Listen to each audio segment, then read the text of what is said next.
We're now into hour number 2. Lord Christopher Monckton on the plunging dollar, open announcements of global government, the latest plans to bring in an eco-green tyranny.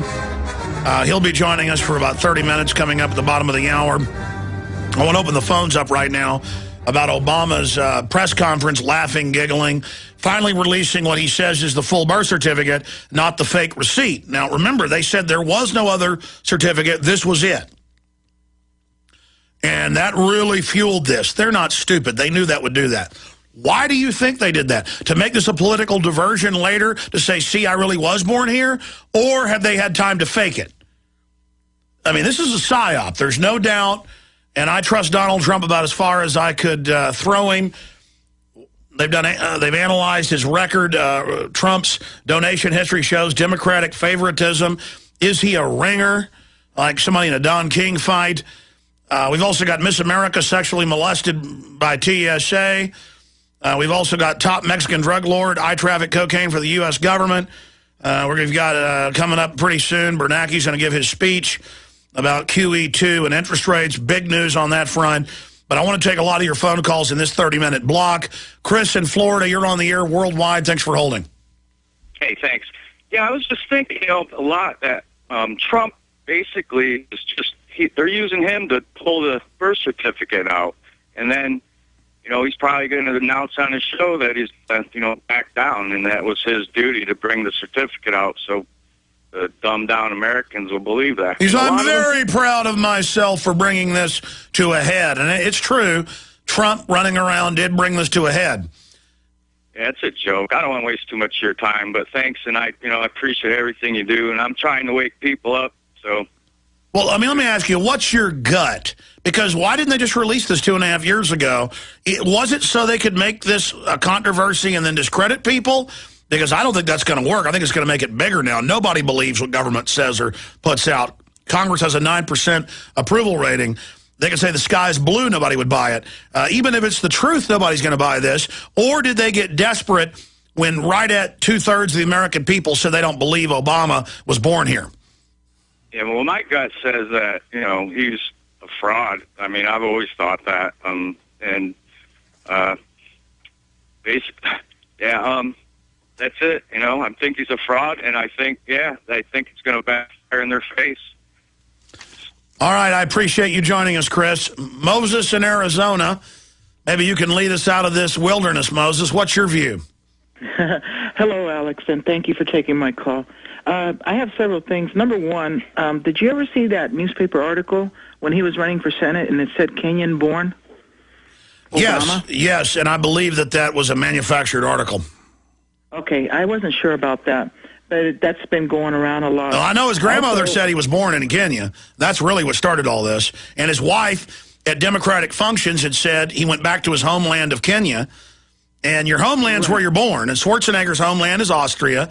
Why would she say his homeland was Kenya? And we can play that video clip if folks haven't seen it. I mean, look, they started all this. Why didn't they release it? What do you think's happening? Well, you know how the states are contemplating passing these birther bills? Yes. Do you think that collates in any way? Like heading them off at the pass? And then another thing, also, I was born in Manhattan, New York, like Mr. Trump was. And on my birth certificate, it states exactly who I am and who my parents were. But as far as the race is concerned, on both of my parents, it said Puerto Rican. Now, if memory serves me correctly, they used words back then, and I know all the states are different, but they used words such as Negro or the actual place of birth. Now, wouldn't that reflect Kenyan on Obama's father's part? Exactly. No. I mean, look, common sense. It would say Kenyan or it would say Negro, and because Anglo, Negroes become some type of pejorative or insult. Anglo isn't. It's just a scientific name. I mean, all it means, I guess, in Latin is dark. So great points. Why does it say African? We'll be right back with more of your calls. I'm going to hit some breaking news, and we're going right to your calls on Obama taking to national television's airwaves, breaking in over every major program, broadcast, TV, cable, you name it, breaking into the soap operas, breaking into the morning news shows, and Not talking about some type of new war or some crisis or disaster, but laughing and giggling and saying that he was born in Hawaii and releasing his birth certificate. But I thought they released that 2.5 years ago, they said. They said there was no other certificate, that little receipt was it. Very bizarre. The Federal Reserve has put out its press release just minutes ago. It's up at Infowars.com. Fed leaves rates bond program unchanged. Bernanke at Q&A went on to state that the Federal Reserve is signaling that its $600 billion Treasury bond buying program will end in June. So they're not going to continue QE2 into QE3, at least they say for now, as planned, because the economy has strengthened and companies are starting to hire more. Well, actually, you look at the numbers, unemployment's going up. They've put out some fake numbers. We've seen a lot of jobs being lost, housing prices still going down, the dollar plunging, gas prices exploding. No one who's being honest says this economy is getting better, but they say everything is great. So we'll talk more in the next hour with a financial expert about what these announcements signal. But they are going to keep interest rates low. This with Europe raising their interest rates, that's triggering people to buy European Treasury notes and not U.S. Treasury notes. So who's going to buy them? And the Federal Reserve isn't going to be doing it. And we have their full press release up there as well. Also later, I'm going to get into this huge article at Infowars.com by Paul Joseph Watson on the heels of Wachovia and Wells Fargo admitting the laundering of $376 billion of narcotics money and leasing the narcotics aircraft. Top Mexican drug lord in Chicago court case says, I traffic cocaine for the U.S. government. And he's bringing forward the documents that he was part of an approved cartel bringing narcotics into the United States. And that's what the drug war is. It's a war against those that don't pay their cut. And that's why they make drugs illegal, to jack up the prices so the big central banks make more money. And by the way, I can play Fox News saying it's good that our troops helped grow opium in Afghanistan. That's a 13-fold increase from what it was in 2001, 93% of the world market. And they cut to a Marine Corps colonel admitting they helped grow the opium and help protect it, because if they don't, Al-Qaeda will get it. Give me a break, ladies and gentlemen. This is just so incredible. They keep it illegal, just like they made alcohol illegal so they could triple the price of it during Prohibition. And there was more alcoholism, and it corrupted the police. They know exactly what they're doing. So that big report there. But getting your take on Obama coming out with the birth certificate issue. Ron in Illinois up in Obama land. Ron, you're on the air. Hey, how you doing? Good. That's good.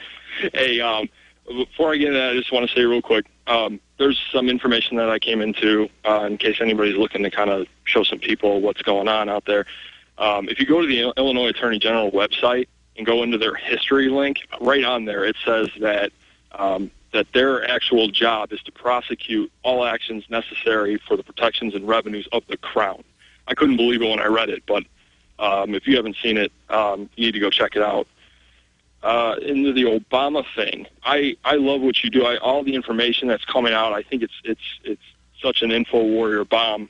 But the only thing that I wanted to say is, can you speak to, I mean, if the Lieber Code went into place back when, and you talk about it, you know, the United States being a corporation, hypothetically, I see it as literally a corporation. Is it not true then that he could hold, you know, the office at McDonald's or Walmart and still have all the qualifications in order to hold that position? Well, look, at the end of the day, Obama is a teleprompter reading front man who will take all the political blame, and then they'll just put in a new guy when he's worn out, and it goes on and on. That's why the globalists are upset, is because for the first time in modern history, the actual banking cartels are being identified instead of just the puppets. And so that's why the system loves this birth certificate issue, and we've been forced to cover it over the years, reluctantly. I mean, I've been criticized for not covering it more and being somewhat ambivalent. I know he gave up his name and became Barry Soetoro. He admits that, and that needs to be looked into. I know his records are very secretive. I know his whole family has foundation and intelligence agency connections, but even though that's juicy and interesting, at the end of the day, I'd rather talk about dollar devaluation. I'd rather talk about the TSA and the police state. I'd rather talk about all those issues. But yes, the District of Columbia operates under administrative law, which is the global government system. And yes, I've seen federal court cases where they argue admiralty, and they say we're under an emergency since 33 war powers. And so there is some truth to that. Then there's others that say it's a pure corporation registered in Delaware. That's not really true. There's some rumors also kind of floating around, but there is some truth to it, and I appreciate your call. You've got the continuity of government, Pentagon, COG, administrative, dictatorial system running in parallel with the old republic. And now they're just tearing up the track of the old system so that we can't get back to it. But it's always there in our hearts and minds and through common law practice. And that gets all into law theory.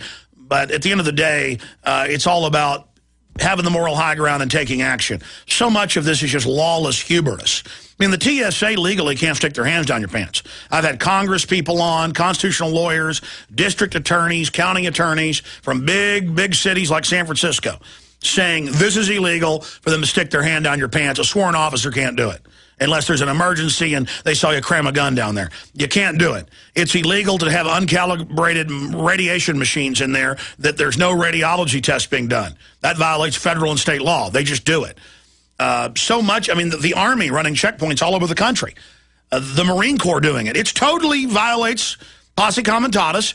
They haven't gotten rid of the whole act. They've put a few loopholes in it, but they don't care. They're just doing it. Like 2 years ago when the governor of Tennessee said there's checkpoints with the Army searching cars on highways. No, you get out of here. You can't do that. And the Pentagon said, we're under Homeland Security. Take a hike. That was in the Tennessee papers. So, I mean, you can argue what Lincoln did was unconstitutional and illegal. He did it.